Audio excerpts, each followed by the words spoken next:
ಎಲ್ಲರಿಗೂ ನಮಸ್ಕಾರ. ನನ್ನ ಯೂಟ್ಯೂಬ್ ಚಾನಲ್ಗೆ ಸ್ವಾಗತ. ಆತ್ಮೀಯರೇ ಮತ್ತು ವಿದ್ಯಾರ್ಥಿಗಳೇ, ನಾನು ಉಡುಪಿ ದೊಡ್ಡನಗುಡ್ಡೆಯ ವಾಸಂತಿ ಅಂಬಲ್ಪಾಡಿ. ವಿದ್ಯಾರ್ಥಿಗಳೇ ಹಾಗೂ ಆತ್ಮೀಯರೇ, ನೀವಿನ್ನೂ ನನ್ನ ಚಾನಲ್ಗೆ ಹೊಸಬರಾಗಿದ್ದಲ್ಲಿ ಮೊದಲು ಸಬ್ಸ್ಕ್ರೈಬ್ ಮಾಡುವುದನ್ನು ಮರೆಯದಿರಿ. ಹಾಗೆ ಒಂದು ಲೈಕ್ ಕೊಡಿ, ಕಮೆಂಟ್ ಮಾಡಿ ಮತ್ತು ನಿಮ್ಮ ಸ್ನೇಹಿತರಿಗೂ ಕೂಡ ಶೇರ್ ಮಾಡಿ. ಆತ್ಮೀಯ ವಿದ್ಯಾರ್ಥಿಗಳೇ, ಈಗ ನಾವು ಅಂಬಿಗರ ಚೌಡಯ್ಯ ಇವರ ಪರಿಚಯವನ್ನು ನೋಡೋಣ. ಸುಮಾರು 12ನೇ ಶತಮಾನದಲ್ಲಿ ಇದ್ದಂತಹ ಶಿವಶರಣ ಹಾಗೂ ವಚನಕಾರರಾದಂತಹ ಅಂಬಿಗರ ಚೌಡಯ್ಯ ಈತ ವೃತ್ತಿಯಿಂದ ಅಂಬಿಗ ಪ್ರವೃತ್ತಿಯಲ್ಲಿ ಅನುಭವಿ. ಅಂಬಿಗ ಅಂದರೆ ದೋಣಿಯನ್ನು ನಡೆಸುವಂಥ ಕೆಲಸವನ್ನು ಮಾಡುವವನು ಅಂಬಿಗ. ಈತ ನೇರ ಮತ್ತು ನಿರ್ಭೀತಿಯಿಂದ ರಚಿಸಿರುವಂಥ ವಚನಗಳನ್ನು ನಾವು ಗಮನಿಸುವುದು. ಮೌಢ್ಯತೆಯನ್ನು ಕುರಿತು ತನ್ನ ವಚನಗಳಲ್ಲಿ ನೇರವಾಗಿ ಪ್ರಶ್ನಿಸುವಂಥ ಮನೋಭಾವ. ಕಾಯಕದಲ್ಲಿ ತನ್ಮಯತೆ ಇದ್ದಾಗ ಮಾತ್ರ ನೆಮ್ಮದಿ ಹೊಂದಲು ಸಾಧ್ಯ, ಇಲ್ಲವಾದರೆ ಬದುಕಿನ ಏರಿಳಿತಗಳು ಮನುಷ್ಯನ ಸಾಧನೆಗೆ ಅಡ್ಡಗಲ್ಲಾಗುತ್ತವೆ ಎಂಬುದನ್ನು ಇವನ ವಚನಗಳು ಧ್ವನಿಸ್ತವೆ. ಆತ್ಮ ಮತ್ತು ಪರಮಾತ್ಮನ ಸಾಕಾರ ನಮ್ಮ ಮನಸ್ಸು ಇದನ್ನು ಹೊರತುಪಡಿಸಿ ಶಿಲೆಗೆ ಪೂಜಿಸಿದರೆ ಯಾವ ಲಾಭ? ಅಂದರೆ ನಮ್ಮ ಒಳಗೆ ಇರುವಂತಹ ಪರಮಾತ್ಮನನ್ನು ಕಾಣದೆ ಇನ್ಯಾವುದೋ ಶಿಲೆಯನ್ನು ಅಥವಾ ಕಲ್ಲನ್ನು ಪೂಜೆ ಮಾಡಿದರೆ ಯಾವ ಲಾಭವಿದೆ ಎನ್ನುತ್ತಲೇ ಬಹಳಷ್ಟು ಮಾರ್ಮಿಕವಾಗಿ ಎಲ್ಲರನ್ನು ನೇರವಾಗಿ ಪ್ರಶ್ನಿಸುವಂಥ ಮನಸ್ಥಿತಿ ಅಂಬಿಗರ ಚೌಡಯ್ಯನದು. ಒಟ್ಟಾರೆಯಾಗಿ ಡಾಂಭಿಕ ಭಕ್ತಿ ಮತ್ತು ಭಕ್ತಿಯನ್ನು ನಟಿಸುವಂಥ ಭಕ್ತರಿಗೆ ನೇರವಾಗಿ ಕೆಣಕುವಂಥದ್ದನ್ನು ಇವರ ವಚನದಲ್ಲಿ ನಾವು ಗಮನಿಸ್ಬೋದು. ಚೌಡಯ್ಯ ಅನ್ನುವಂಥದ್ದು, ಅಂಬಿಗರ ಚೌಡಯ್ಯನ ಹೆಸರು ಚೌಡಯ್ಯ. ಈತನ ಕಾಲ 1120. ಹಾವೇರಿ ಜಿಲ್ಲೆಯ ರಾಣೆಬೆನ್ನೂರು ತಾಲೂಕಿನ ಚೌಡದಾನಪುರ ಅನ್ನುವಂಥದ್ದು ಹುಟ್ಟೂರು. ತಾಯಿ ಪಂಪಾದೇವಿ, ತಂದೆ ವಿರೂಪಾಕ್ಷ. ಈತನ ಅಂಕಿತ ನಾಮ ಅಂಬಿಗರ ಚೌಡಯ್ಯ. ಸಮಾಜವನ್ನು ನೇರವಾಗಿ ಪ್ರಶ್ನಿಸುವ ವಚನಗಳನ್ನು ಈತ ರಚಿಸಿದ್ದಾನೆ. ನ್ಯಾಯ ಮತ್ತು ನಿಷ್ಠುರವಾದಂತಹ ನೇರ ನುಡಿಯ ವ್ಯಕ್ತಿತ್ವ ಇವನದು. ಬಸವಣ್ಣನವರ ಸಮಾಜಮುಖಿ ಚಿಂತನೆಗಳ ಅನುಭವ ಮಂಟಪದಲ್ಲಿ ತನ್ನನ್ನು ಹೆಚ್ಚಾಗಿ ತೊಡಗಿಸಿಕೊಂಡವನು. ಸರಿ ವಿದ್ಯಾರ್ಥಿಗಳೇ, ಈಗ ಅಂಬಿಗರ ಚೌಡಯ್ಯರ ವಚನವನ್ನು ಗಮನಿಸ್ತಾ ಹೋಗೋಣ. ವಿದ್ಯಾರ್ಥಿಗಳೇ, ಈಗ ನಾವು ಅಂಬಿಗರ ಚೌಡಯ್ಯ ಬರೆದ 2 ವಚನ ಭಾಗಗಳನ್ನು ಗಮನಿಸೋಣ. ಮೊದಲ ವಚನ ನೋಡಿ. ಹಿತ್ತಿಲ ಸೊಪ್ಪಿಂಗೆ ನೀರ ಹೊಯ್ದು ಮತ್ತೆ ಪುನರಪಿಯಾಗಿ ಕೊಯ್ಯುವವನಂತೆ ಭಕ್ತರಿಗೆ ಬೋಧೆಯ ಹೇಳಿ ಚಿತ್ತವೃತ್ತಿಯ ನರಿದು ಬೇಡುವಂಗೆ ಇನ್ನೆತ್ತಣ ಮುಕ್ತಿ ಎಂದ ನಂಬಿಗರ ಚೌಡಯ್ಯ. ಅಂದರೆ ಹಿತ್ತಲ ಸೊಪ್ಪಿಂಗೆ ನೀರ ಹೊಯ್ದು ಅಂಬಿಗರ ಚೌಡಯ್ಯ ಹೇಳ್ತಾರೆ, ಮನಸ್ಸಿನಲ್ಲಿ ವಂಚನೆಯನ್ನು ಇರಿಸಿಕೊಂಡು ಇನ್ನೊಬ್ಬರಿಗೆ ಮೋಸ ಮಾಡುವಂತಹ ವ್ಯಕ್ತಿಯ ಕುರಿತು ಈ ವಚನವನ್ನು ಹೇಳ್ತಾರೆ. ಭಕ್ತರಿಗೆ ಬೋಧೆಯನ್ನು ಹೇಳುವಂಥದ್ದು, ನೀತಿ ನಿಯಮಗಳು, ಸತ್ಯ ನ್ಯಾಯ, ಇದೆಲ್ಲ ಯಾವುದಿದೆ ನೋಡಿ ಅದೆಲ್ಲವನ್ನು ಹೇಳುವಂಥದ್ದು. ಇವೆಲ್ಲ ಸಂಗತಿಗಳನ್ನು ಬಹಿರಂಗದಲ್ಲಿ ಹೇಳಿ ಜನರಿಗೆ ಹೇಳಿ ಅಂತರಂಗದಲ್ಲಿ ಅವರಿಂದ ಒಡವೆ ಹಣಗಳನ್ನು ಬೇಡಿ ಪಡೆಯುವ ಕಪಟತನವನ್ನು ಹೊಂದಿದವರಿಗೆ ಈ ವಚನವನ್ನು ಹೇಳ್ತಾರೆ. ಈ ವಚನದಲ್ಲಿ ಅವರನ್ನು ಟೀಕಿಸ್ತಾರೆ. ಹಿತ್ತಲ ಸೊಪ್ಪಿಂಗೆ ನೀರ ಹೊಯ್ದು ಮತ್ತೆ ಪುನರಪಿಯಾಗಿ ಕೊಯ್ಯುವವನಂತೆ. ಅಂದರೆ ಇಲ್ಲಿ ಅಂಬಿಗರ ಚೌಡಯ್ಯ ಒಂದು ಉಪಮೆಯನ್ನು ಕೊಡ್ತಾರೆ, ಅಂದರೆ ಹೋಲಿಕೆ ಕೊಡ್ತಾರೆ. ಅಂದರೆ ಯಾವ ರೀತಿ ಹಿತ್ತಲು ಅಂದರೆ ಮನೆಯ ಹಿಂದಿನ ಭಾಗದಲ್ಲಿ ಸೊಪ್ಪನ್ನು ಬೆಳೆದು ತರಕಾರಿಯನ್ನು ಅಥವಾ ತರಕಾರಿ ಸೊಪ್ಪು ಏನಿರ್ತದೋ ಆ ಸೊಪ್ಪನ್ನು ಬೆಳೆದು ಅದು ಬೆಳೆದಾಗ ಅಂದರೆ ಆ ಹಿತ್ತಲಿನಲ್ಲಿ ಮನೆಯ ಹಿಂಭಾಗದಲ್ಲಿ ಹಿತ್ತಲಿನ ಜಾಗದಲ್ಲಿ ಒಂದು ಕಡೆ ಮಣ್ಣನ್ನೆಲ್ಲ ಅಗೆದು ಸೊಪ್ಪಿನ ಗಿಡವನ್ನು ಹಾಕುವಂಥದ್ದು. ಆ ಸೊಪ್ಪಿನ ಗಿಡವನ್ನು ಬೆಳೆದು ಅದರಲ್ಲಿ ಸೊಪ್ಪು ಬೆಳೆದ ಹಾಗೆ ಆ ಸೊಪ್ಪನ್ನು ಮಾತ್ರ ಕಿತ್ತುಕೊಂಡು ಸಾರು ಮಾಡುವಂಥದ್ದು ಅಥವಾ ಮಾರುವಂಥದ್ದು ಮಾಡ್ತಾರೆ. ಅಂದರೆ ಆ ಸೊಪ್ಪನ್ನು ಕೆಲವೊಮ್ಮೆ ಈ ಬಸಳೆ ಸೊಪ್ಪು ಕೂಡ ಇರ್ತದೆ ಅಥವಾ ಬೇರೆ ಬೇರೆ ರೀತಿಯ ಸೊಪ್ಪುಗಳು, ಆ ಸೊಪ್ಪುಗಳನ್ನೆಲ್ಲ ಒಂದು ಸಲಕ್ಕೆ ಕೊಯ್ಯೋದು. ಅಂದರೆ ಕೊಯ್ದ ನಂತರ ತನಗೆ ಉಪಯೋಗ ಮಾಡಿಕೊಳ್ಳುವುದು.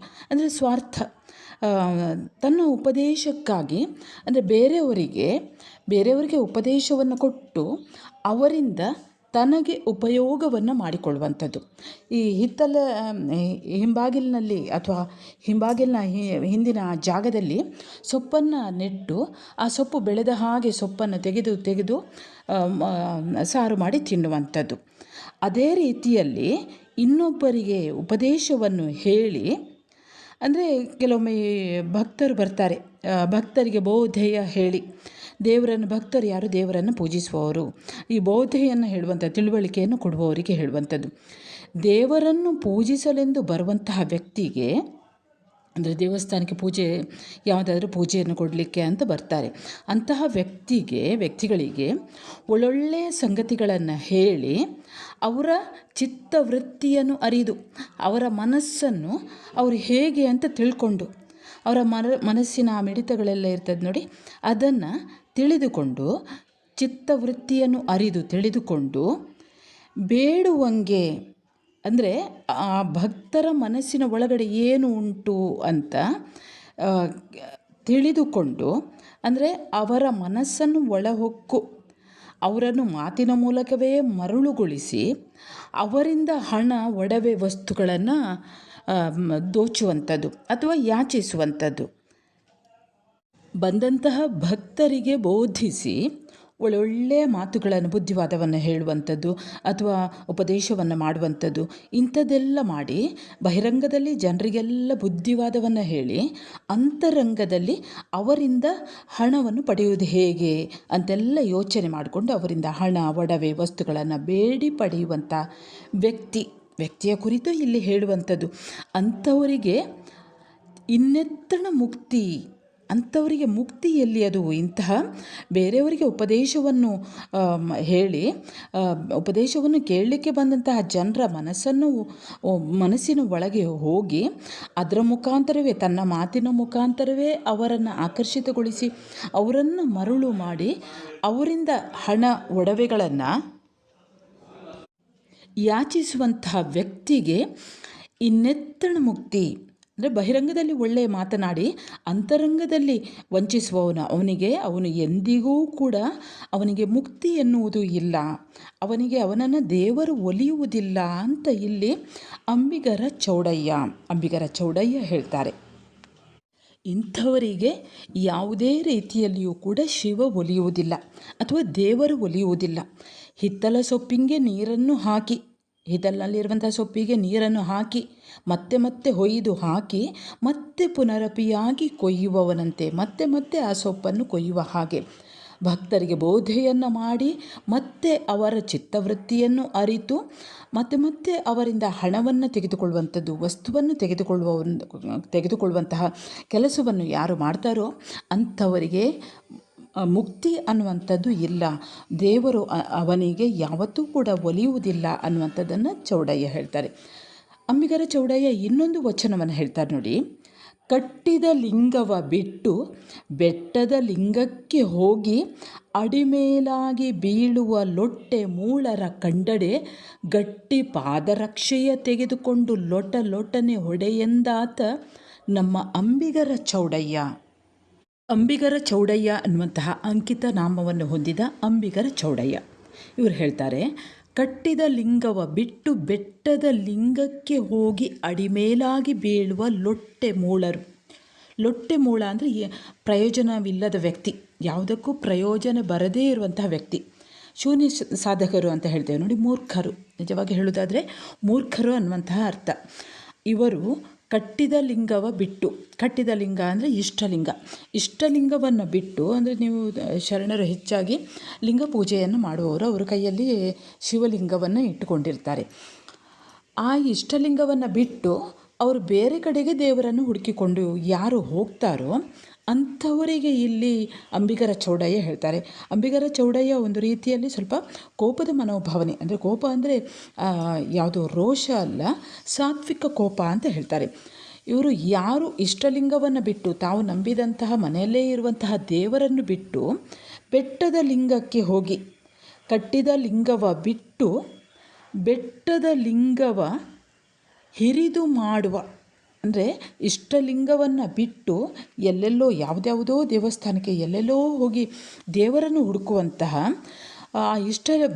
ಇಷ್ಟಲಿಂಗವನ್ನು ಬಿಟ್ಟು ಬೆಟ್ಟದ ಲಿಂಗಕ್ಕೆ ಹೋಗಿ ಅಡಿಮೇಲಾಗಿ ಬೀಳುವುದಂದರೆ ಅಡ್ಡ ಬಿದ್ದು ನಮಸ್ಕರಿಸುವಂಥದ್ದು. ಇದು ಬೇರೆ ದೇವರನ್ನೇ ದೊಡ್ಡದು ಮಾಡುವಂಥದ್ದು.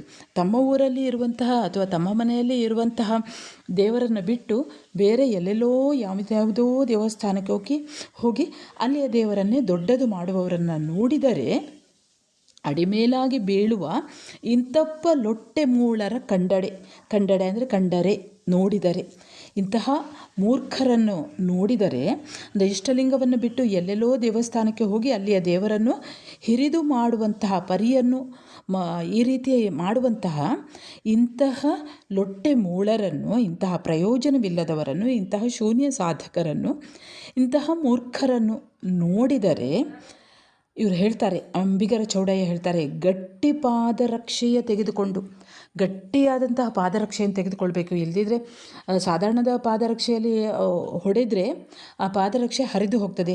ಅದಕ್ಕೆ ಹೇಳ್ತಾರೆ, ಗಟ್ಟಿಯಾದ ಪಾದರಕ್ಷೆಯನ್ನು ತೆಗೆದುಕೊಂಡು ಲೊಟ್ಟನೆ ಹೊಡೆ, ಲಟನೆ ಹೊಡೆ, ಪಟನೆ ಹೊಡೆ, ಗಟ್ಟಿಯಾದ ಪಾದರಕ್ಷೆಯನ್ನು ಹಿಡಿದುಕೊಂಡು, ಅಂದರೆ ಸರಿಯಾಗಿ ಹೊಡಿಬೇಕು ಅನ್ನುವಂಥದ್ದು. ಅಂದರೆ ತಮ್ಮಲ್ಲೇ ಇರುವಂತಹ ಇಷ್ಟಲಿಂಗವನ್ನು, ತಮ್ಮಲ್ಲೇ ಇರುವಂತಹ ದೇವರನ್ನು ಬಿಟ್ಟು ಇನ್ನೆಲ್ಲೋ ಯಾವುದೋ ದೇವಸ್ಥಾನಕ್ಕೆ ಹೋಗಿ ಅಲ್ಲಿರುವಂತಹ ದೇವರನ್ನು ಹುಡುಕಿಕೊಂಡು ಅದೇ ದೇವರನ್ನು ದೊಡ್ಡದು ಮಾಡುವಂತಹ ಇಂತಹ ಮೂರ್ಖರನ್ನು ಕಂಡರೆ, ಅಂದರೆ ಇಲ್ಲಿ ಸಮಾಜದಲ್ಲಿ ನಡೀತಾ ಇರುವಂತಹ ಮೋಸಗಳನ್ನು ಟೀಕಿಸುವಂತಹ ಶರಣ ಅಂಬಿಗರ ಚೌಡಯ್ಯ. ತನ್ನದೇ ಹೆಸರನ್ನು ಬೇರೆಯವರು ಬೇರೆ ಶರಣರನ್ನು ನೀವು ನೋಡಿರ್ಬೋದು, ವಚನಕಾರರನ್ನು ನೋಡಿರ್ಬೋದು. ಅವರು ಬೇರೆ ವಚನ ಅಂಕಿತ ನಾಮಗಳನ್ನು ಹಾಕ್ಕೊಂಡಿರ್ತಾರೆ ನೋಡಿ. ಇಲ್ಲಿ ಗಮನಿಸಿ, ಅಂಬಿಗರ ಚೌಡಯ್ಯ ತನ್ನದೇ ಹೆಸರನ್ನು ಹಾಕ್ಕೊಂಡಿದ್ದಾರೆ. ಅಲ್ಲಿ ಮೊದಲ ಭಾಗದಲ್ಲಿಯೂ ಇತ್ತು ನೋಡಿ, ಇನ್ನೆತ್ತಣ ಮುಕ್ತಿ ಎಂದಂಬಿಗರ ಚೌಡಯ್ಯ. ಹಾಗೆ ಇಲ್ಲಿ ಲೊಟನೆ ಹೊಡೆ ಎಂದಾತ ನಮ್ಮ ಅಂಬಿಗರ ಚೌಡಯ್ಯ. ಅಂದರೆ ಅಂಥವರನ್ನು ಸರಿಯಾಗಿ ಅವರಿಗೆ ಪಾಠ ಕಲಿಸಬೇಕು. ತಮ್ಮಲ್ಲಿ ಇರುವಂತಹ ದೇವರನ್ನು ಬಿಟ್ಟು ಬೇರೆ ಕಡೆಗೆ ಹೋಗಬಾರದು ಅನ್ನುವಂಥದ್ದನ್ನು ಈ ಪದ್ಯ ಭಾಗದಲ್ಲಿ, ಈ ವಚನ ಭಾಗದಲ್ಲಿ ನಾವು ಗಮನಿಸಬಹುದು. ಸರಿ ವಿದ್ಯಾರ್ಥಿಗಳೇ, ಅಂಬಿಗರ ಚೌಡಯ್ಯ ಬರೆದ 2 ವಚನಗಳು ಇಲ್ಲಿಗೆ ಮುಕ್ತಾಯವಾಗ್ತದೆ. ಮುಂದೆ ಇನ್ನೊಂದು ಹೊಸ ವಿಷಯದೊಂದಿಗೆ ಮತ್ತೆ ಬರುತ್ತೇನೆ. ಅಲ್ಲಿಯವರೆಗೆ ನಮಸ್ಕಾರ.